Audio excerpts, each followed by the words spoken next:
只要我整个虎泡在水里，多大的雨都淋不着我。最近天气太热了，中山紫马岭动物园的白虎大白选择把整个虎都泡在池子里降温，脑袋搭在水池的边边上，这真的不是放大版的银渐层吗？好想伸手抓抓这个雷霆大猫头啊！真有机会的话，当我没说，白哥只要一入夏就特别依赖这个小水池，连下大雨也不愿意回家。果然，什么动物淋雨都会显得很狼狈。就让这大雨全都落下。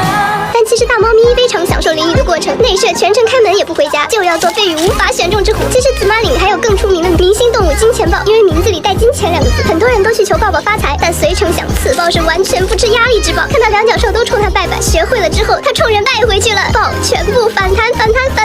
好了，钱的事儿你就自己想办法吧，只要拜回去，这个事儿可就不怪我了。